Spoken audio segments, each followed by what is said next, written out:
오늘 우리에게 주시는 하나님 말씀 보도록 하겠습니다. 요한복음 13장 33절에서 35절까지입니다. 작은 자들아, 내가 아직 잠시 너희와 함께 있겠노라. 너희가 나를 찾을 것이나 일찍이 내가 유대인들에게 너희는 내가 가는 곳에 올 수 없다고 말한 것과 같이 지금 너희에게도 이르노라. 새 계명을 너희에게 주노니 서로 사랑하라. 내가 너희를 사랑한 것 같이 너희도 서로 사랑하라. 너희가 서로 사랑하면 이로써 모든 사람이 너희가 내 제자인 줄 알리라. 아멘. 기도하겠습니다. 하나님 감사를 드립니다.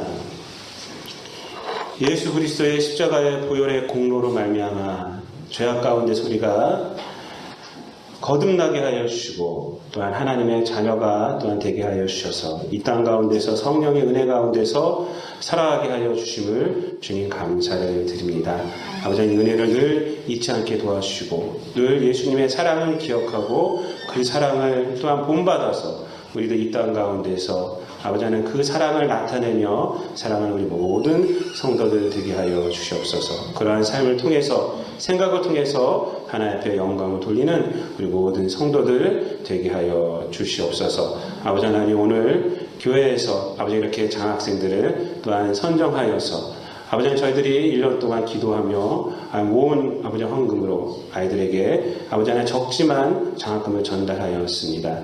우리 학생들이 하나님의 말씀 가운데서 잘 성장하여서 이 악한 세대 가운데서 하나님의 영광을 드러내게 도와주시고 많은 사람들을 옳은 대로 이끄는 하늘의 별같이 빛나는 자녀들이 될 수 있도록 성령께서 함께하여 주셔서 아버지 이 세대 가운데 하나님의 나라와 하나님의 뜻을 위해서 크게 쓰임받는 하나님의 큰 일꾼들 될 수 있도록 성령께서 함께하여 주시옵소서. 주의 말씀 들을 때 하나님 함께하여 주셔서 우리들 마음이 옥토같이 되게 하여 주시고 아버지 말씀을 통해서 은혜 받게 도와주시고 삶 속에서 백배의 결실로 하나님의 영광을 나타내는 우리 모든 성도들에게 성령께서 감화감동 시켜주시옵소서. 감사를 드리며 예수님의 이름으로 기도드립니다.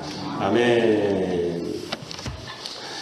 오늘 본문 말씀을 가지고 내가 너희를 사랑한 것 같이 라는 제목으로 함께 은혜를 나누도록 하겠습니다. 다 함께 한번 따라해 보시기 바랍니다. 내가 너희를 사랑한 것 같이. 오늘 이 본문 말씀을 이렇게 보면은 34절과 35절 말씀을 중심으로 해서 우리가 좀 살펴보려고 합니다. 예수님께서 새 계명을 너희에게 주노니라고 이렇게 말씀을 제자들에게 하셨습니다.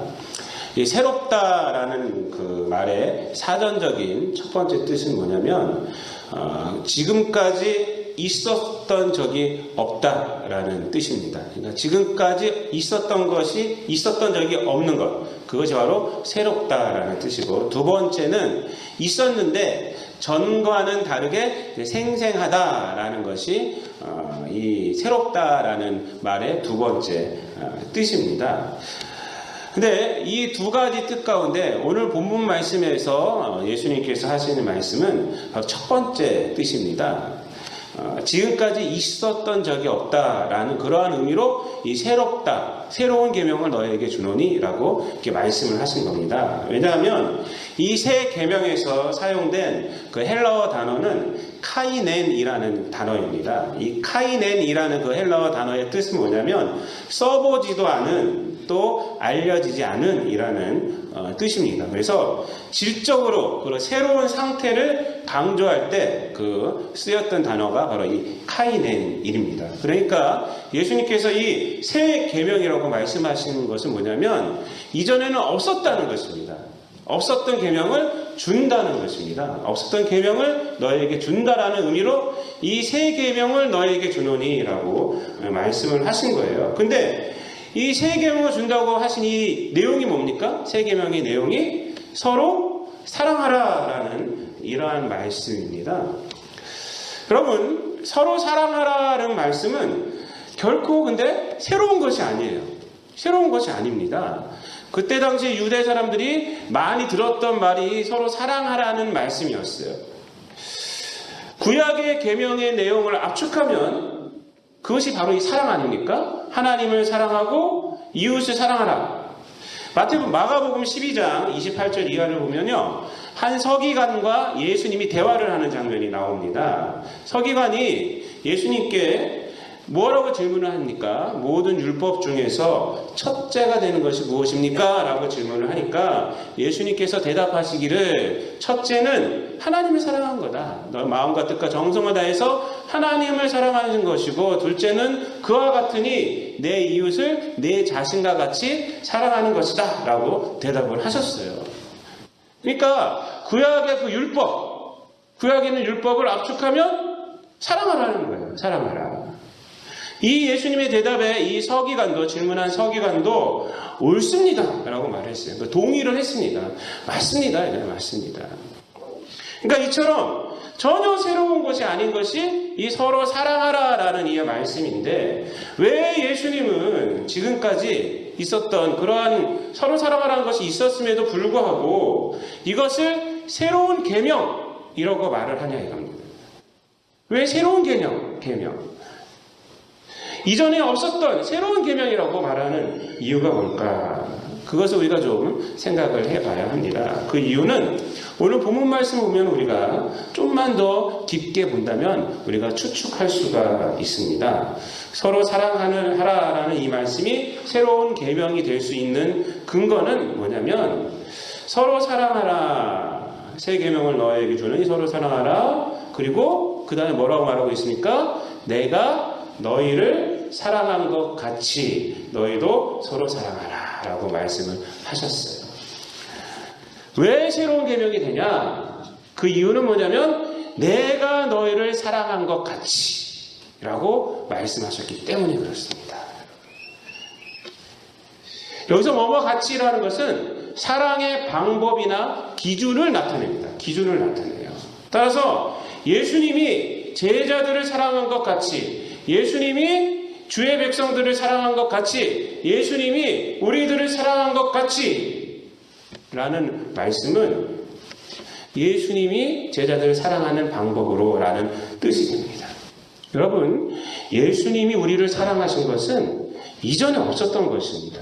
이전에 없었던 것이에요. 그 이유는 하나님의 약속이 성취된 사랑이고, 창조주이신 하나님의 사랑이, 그리고 하나님의 아들이 죄인된 인간을 향하신 그러한 사랑이기 때문에 그래요. 그런 구속의 사랑이기 때문에 그렇습니다. 이것은 이전에 없었던 사랑입니다. 그렇기 때문에 예수님이 말씀하신 서로 사랑하라 라는 말씀은 새 계명이 될 수가 있는 것입니다. 그렇다면 이 말씀을 우리가 잘 이해하기 위해서는 우리가 예수님이 사랑하신 그 방법을 알고 또 배워야만 합니다. 그래서 오늘은 서로 사랑하라가 새로운 계명에 되게 하신 예수님의 사랑하심이 무엇인지, 어떤 특징이 있었는지를 우리가 한번 두 가지만 보면서 은혜를 나누려고 합니다. 첫 번째로 예수님의 사랑은 차별이 없는 사랑임을 우리가 성경 말씀을 통해서 알 수가 있어요. 차별이 없는 사랑이었어요. 차별이 없는 사랑. 예수님의 제자들을 보면요, 여러 계층의 사람들이 모여 있음을 우리가 알 수가 있습니다. 고기 잡는 어부도 있었고요, 또 세리였던 자도 있었고요, 또 유대 출신의 유다도 있었어요. 가룟 유다가 유대 출신입니다. 또 누구도 있었냐면 세례 요한의 제자였던 사람, 세례 요한의 제자였던 사람도 있었습니다. 그러니까 이들이 출신도 틀리고 살아온 배경도 틀리고 갖고 있는 지식도 틀리고 뭐 습관도 틀리고 다 틀린 거예요. 다 틀린 거예요. 여러분, 자기가 좀 안 맞는 사람들, 뭐 자라온 가정이 틀린 사람들하고 같이 이렇게 모여있으면 얼마나 힘든지 몰라요. 사실은요. 말도 안 통하죠. 습관도 안 통하죠. 부부가 왜 싸웁니까?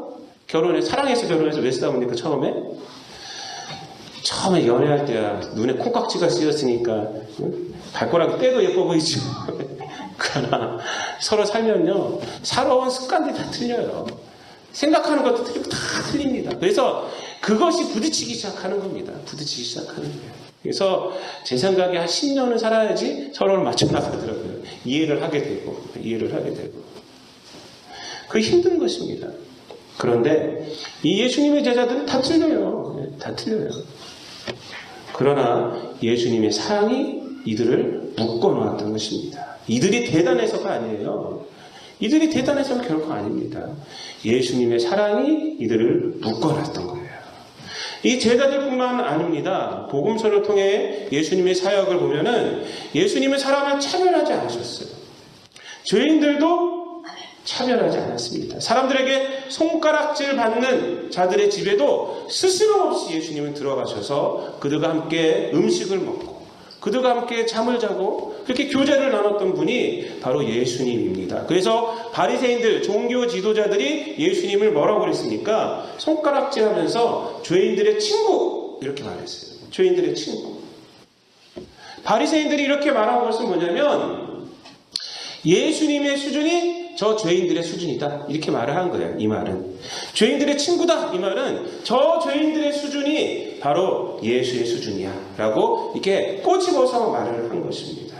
그러니까 예수님의 명성에 비판하기 위해서 예수님 말하죠. 죄인들하고 같이 다니는 게 저 죄인들 수준이기 때문에 같이 다니는 거야. 라고 이렇게 비판하기 위해서 명성에 흠집을 놓기 위해서 죄인들의 친구라고 말을 했어요. 그러나 예수님께 죄인들의 친구라고 말한 것은 정말 정확한 말입니다. 바리새인들이 흠집하려고 예수님의 그 명성에 흠집을 내려고 그렇게 말했지만 결코 예수님은 그들의 수준이 되지 않았습니다. 예수님은 그들과 친구가 되심으로 그들을 예수님의 수준까지 올려놓으셨어요. 그것이 왜 그렇게 했습니까? 어떤 능력으로 했습니까? 사랑의 능력으로. 차별하지 않는 사랑의 능력으로 그렇게 변화를 시킨 것입니다. 누가복음에 삭개오가 대표적인 그러한 사례입니다. 삭개오는 세리였어요. 또 세리장이었다고 합니다. 당시 이스라엘은 로마의 속국이었습니다. 우리나라가 일제 치하에 있었던 것처럼. 근데 왜 세리가 당시 동족들에게 욕을 먹었냐면 세리는 세금을 걷는 사람이에요. 그러니까 로마에게 로마인들이 세금을 걷는데 권한을 이제 세리에게 준 겁니다. 권한을 줬는데 월급은 안 줘요. 그래서 세리가 정한 세만 걷는 것이 아닙니다. 더 많이 동족한테 걷는 거예요. 물론 월급을 안 주니까 좀 더 많이 거둘 수는 있겠죠. 그거는 상식선에서 자기들도 먹고 살아야 되니까. 근데 너무 많이 걷는 거예요, 이 사람들이. 그래서 당시의 문헌을 보면은 세리들이 바깥에 다닐 때는 군인을 사병들을 고용을 했대요. 당시 동족들한테 돌 맞을까봐, 잡힐까봐, 맞을까봐. 그 정도로 미움을 받았어요. 여러분 밉지 않습니까? 속국이 되는 것도 힘들어 죽겠는데 돈을 걷는데 더 많이 걷어가지고. 그런데 이 삭개오는 부자였다고 그래요. 그러니까 얼마나 많이 그 동족을 등쳐먹었냐 그걸 알 수가 있어요. 알 수 있어요. 그런데 예수님께서 그 자기 동네로 온다는 소식을 듣고 예수님을 보고 싶어서 키가 작기 때문에 그 돌 무화과나무에 올라가지 않습니까? 근데 예수님이 그를 보고 내가 네 집에 들어가겠다라고 말합니다. 사람들이 깜짝 놀랐죠. 삭개오도 놀란 거예요. 내가 오늘 네 집에 가겠다니까. 근데 삭개오의 집에 갔을 때 이 삭개오는 변화를 받습니다. 거기서 자기 재산의 절반을 가난한 자들에게 나눠주고 내가 거짓으로 내가 받은 것이 있다면 내대로 갚겠습니다 라고까지 말을 합니다. 예수님께서 오늘 구원이 이 집에 이르렀다라고 선포를 하시죠. 여러분 예수님의 차별하지 않는 사랑이 이 삭개오를 변화시킨 거예요. 예수님의 사랑이 새로운 계명이 될 수 있는 이유는 예수님의 차별 없는 사랑으로 인한 능력이 늘 이렇게 변화되는 능력으로 새롭게 나타나기 때문에 그렇습니다. 예수님의 사랑이 온전한 이유는 죄를 품어주셨기 때문에 그래요. 차별하지 않았기 때문에 그렇습니다. 예수님은 제자들에게 마태복음 5장 48절에서 이런 얘기를 하십니다. 하늘에 계신 너희 아버지의 온전하심과 같이 너희도 온전하라. 이런 얘기를 합니다. 근데 어떤 온전함입니까? 그 앞에를 보면요. 하나님은 의인이나 죄인이나 똑같이 햇빛을 내려주시고 비를 내려주신다. 이런 얘기를 해요. 그러니까 온전함은 뭐냐면 차별하지 말아라. 차별하지 말아라. 하나님이 온전하신 것 같이 의인이나 죄인이나 다 사랑하시는 것 같이 너희들도 차별하지 말고 사랑해라. 사랑해라. 그 사랑 가운데 능력이 있다라고 말씀을 하는 것입니다. 예수님이 제자들에게 말합니다. 마태복음 5장 46절부터 47절에 너희가 너희를 사랑하는 자만 사랑하면 무슨 상이 있겠냐. 세리도 이같이 아니하느냐. 또 너희가 너희 형제에게만 무난하면 남보다 더하는 것이 무엇이겠느냐. 이방인들도 이같이 아니하느냐. 이렇게 말합니다. 여러분, 예수님이 말하고 있는 이방인의 사랑과 세리의 사랑, 여기서 문제가 뭡니까? 사랑이 없다는 것이 문제가 아닙니다. 사랑은 있으되 차별하는 사랑이라는 거예요. 세리의 사랑은 계산적인 사랑이라는 겁니다. 받았으니까 주는 사랑. 계산적인 사랑입니다. 결코 먼저 하지 않는 사랑이라는 거고, 손해보면 안 되는 사랑이에요. 그 사랑. 또 바리새인들의 사랑은 뭡니까? 끼리끼리의 사랑이에요. 자기 수준의 사랑만 사랑한다는 것입니다. 이러한 계산적인 사랑과 끼리끼리의 사랑은 사랑이라는 이름만 있지 결코 사랑이 아니라는 것입니다. 사랑의 능력을 체험할 수가 없습니다. 사랑으로 인한 변화도 있을 수가 없습니다. 그러나 예수님이 보여준 사랑은 죄인을 사랑하시는 사랑입니다. 차별하지 않는 사랑입니다. 결코 계산하지 않습니다. 먼저 하는 사랑입니다. 받기 위해서 하는 사랑이 아닙니다. 그렇기 때문에 그 사랑은 능력이 있는 것입니다. 죄인들의 삶이 그래서 변화되고 회개하고 또 죄인들이 오히려 복음을 증거하는 그러한 사람들이 된 것입니다.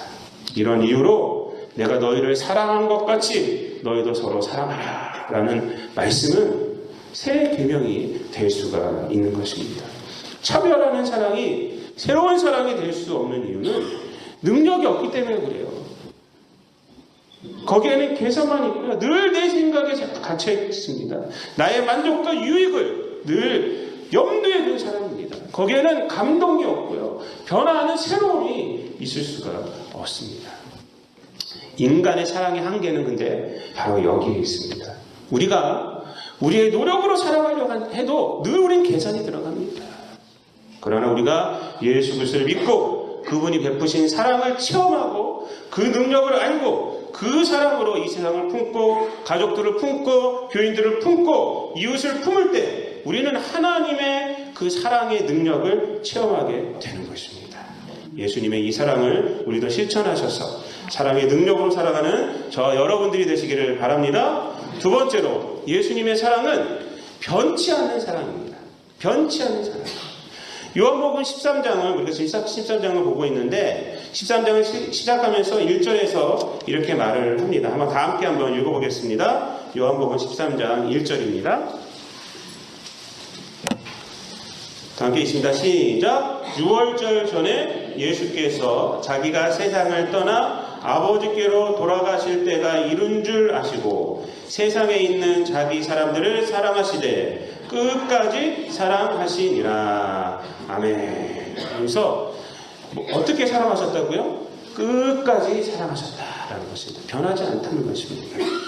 이 끝까지 사랑하셨다라는 말씀이 의미하는 것은 두 가지예요. 우리가 첫 번째는 우리가 연약할지라도 어리석을지라도 악할지라도 죄인일지라도 사랑하셨다는 것입니다. 그것이 바로 그 다음에 나오는 가룟 유다에게 나타났잖아요. 우리가 그 말씀을 수주 동안 봤습니다. 두 번째는 뭐냐면 자기 목숨을 자기 생명을 주시기까지 사랑하셨다는 것입니다. 끝까지 사랑하셨다는 말은 이 두 가지 의미가 있습니다. 전자가 의미하는 것은 결코 포기하지 않는 사랑이라는 것이고 후자는 아끼지 않는 사랑이라는 것입니다. 이것이 바로 예수님의 사랑이라는 것입니다. 예수님은 자기의 포기하지 않으심, 인류를 포기하지 않으심, 죄인들을 포기하지 않으심, 그것이 어디서 나타나느냐? 바로 십자가로 나타난 것입니다. 십자가에서 자기의 생명을 다 주셨습니다. 우리에게. 자기의 생명을 포기하심으로 우리에 대해 포기하지 아니하심을 나타내 주셨어요. 변치 않는. 여러분, 사랑의 힘이 있는 이유는 사랑이 무슨 눈으로 보이는 마법과 같은 것이기 때문이 아닙니다. 마법을 했더니 뭐가 뿅 하고 나타나고 이런 것이라서가 아니에요. 사랑이 힘이 있는 이유는 끝없는 인내와 자기의 모든 것을 버릴 수 있기 때문에 거기에서 능력이 있는 것입니다. 끝없는 인내, 그리고 자기의 모든 것을 버릴 수 있는 거예요. 여러분, 솔로몬의 재판 여러분 잘 아시죠? 솔로몬의 이 재판을 통해서 솔로몬의 지혜가 나타나지 않습니까? 근데 이 재판의 내용을 보면요, 그 등장인물들을 보면은 이 재판에서 그 어머니됨이 어떻게 나타났습니까? 솔로몬의 재판 다 아시니까 제가 설명을 안 드리는 거예요. 한 아기가 있었는데 한 아기가 죽었어요. 그래서 한 여인이 이 아이가 내 여자다, 내 아기다 그렇게 말하고, 진짜 어머니는 또 내 아기다 그렇게 말하지 않습니까? 서로 한 아기를 갖고 싸우니까 이제 그 재판을 합니다. 근데 거기서 그 어머니됨이 어떻게 나타났습니까? 자기의 어머니됨을 포기함으로 자기의 어머니임을 증명했습니다. 그게 솔로몬의 재판에 나오는 등장인물입니다. 아기를 살리는 것이 자기가 어머니가 된다는 것을 세상에 나타내는 것보다, 주장하는 것보다 더 중요하기 때문에 자기의 어머니됨을 포기합니다. 왜? 아이를 살리는 것이 더 중요하지 않습니까? 그러나 가짜 어머니는 그런 거 필요 없어요. 세상에 내가 어머니 되는 것이, 그거 거짓임에도 불구하고 그 거짓을 감싸주고 거짓을 진실화하는 것이 더 중요해요. 그것이 가짜 엄마예요. 사랑의 가장 큰 것이 뭐냐면 자기를 버리는 거예요. 그래서 자기를 버리는 거. 왜 이 재판을 통해 솔로몬의 지혜가 드러나느냐? 저는 이 재판을 보면서 한창 때는, 학생 때는 이게 도대체 무슨 지혜냐 이렇게 했어요. 이게 뭔 지혜냐 했는데, 왜 지혜인지 아십니까? 솔로몬은 그 여인의 포기와 그 여인의 약함 속에서 진실을 볼 수 있는 눈이 있었던 것입니다. 어머니로서 약해지는 것이 강하다는 것을 솔로몬은 그것을 볼 수 있는 눈이 있었던 거예요. 그렇기 때문에 지혜로운 거예요. 세상 사람들은 강한 것만 보는 겁니다. 강한 것만 단지 알아요. 그러나 솔로몬은 약함 속에 진리가 있음을 깨달았기 때문에, 그렇게 판결했기 때문에, 그래서 솔로몬이 지혜롭다 말하는 것이에요. 이것이 지혜로운 재판입니다. 여러분, 이사야서 49장 15절에 하나님의 변치 않는 사랑을 우리들에게 이렇게 말합니다. 여인이 어찌 그 젖먹는 자식을 잊겠으며 자기 태에서 난 아들을 긍휼히 여기지 않겠느냐? 근데 무슨 얘기를 하시냐면, 그들은 혹시 잊을지라도 나는 너를 잊지 아니할 것이다 라고 말합니다. 어머니의 사랑이 얼마나 큽니까? 어찌 잊겠습니까? 잊지 않죠. 근데 혹시 그들이 잊을지라도 나는 안 잊는다. 하나님이 어떻게 하셨습니까? 우리를 살리기 위해서 이 땅에 예수 그리스도를 보내주셨어요. 자기의 아버지됨을 포기하셨다는 것입니다. 포기하셨어요. 예수님은 우리를 살리기 위해서 어떻게 했습니까? 하나님의 아들됨을 포기하셨어요. 이 신적 포기를 통해서 이 땅에 참 하나님임을 드러내셨고 참 하나님의 아들임을 드러내셨잖아요. 우리 지난 시간에도 이 말씀을 보지 않았습니까? 여러분, 우리가 이 땅에서 지혜로운 자로 살아간다는 것은 이 하나님의 약함, 예수님의 약함을 통해서 나의 구세주입니다라고 고백하기 때문에 그것이 우리에게는 지혜가 되는 것입니다. 지혜가 되는 것이에요. 사도 바울은 고린도전서에서 뭐라고 말합니까? 헬라인들은 그것이 어리석음이라고 그랬어요. 어떻게 하나님의 아들이 인간에게 죽냐? 어리석음이다. 이게 세상이 말하는 그런 상식입니다. 근데 사도 바울은 뭐라고 합니까? 하나님의 약한 것이 사람보다 강하고 하나님의 어리석음이 사람보다 지혜롭다. 이렇게 말합니다. 여러분, 우리들도 이 하나님의 그 어리석음이 지혜인지를 깨닫는 것, 십자가에 달리신 예수님을 구세주로 고백하며 살아가고, 그렇게 살아가는 것이 우리는 지혜로운 겁니다. 지혜로운 것입니다. 예수님은 제자들에게 말씀하십니다. 너희가 서로 사랑하면 서로 사랑하면 모든 사람이 내 제자인 줄 알리라 라고 말을 하세요.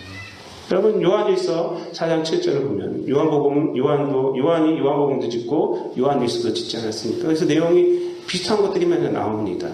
요한일서 4장 7절에 이와 동일한 말이 나옵니다.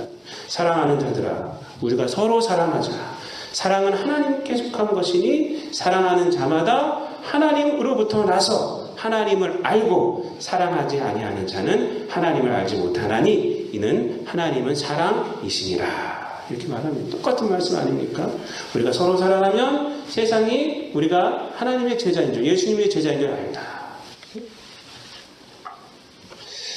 여러분, 결론적으로 말씀을 드리겠습니다. 오늘날 사랑처럼 흔한 것이 없습니다. 오늘날은 어느 정도냐면 사랑하기 때문에 죄를 지어요. 뉴스를 보면요, 사랑하기 때문에 스토커가 되고 있어요. 사랑하기 때문에 성범죄를 짓고 있어요. 이 사랑이 너무 흔해졌어요. 죄를 지으면서도 사랑하기 때문이에요.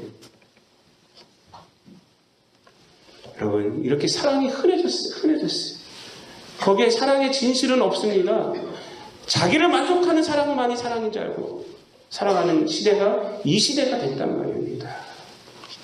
우리 기독교인들은 사랑이 새 계명인 줄을 깨달아야 합니다.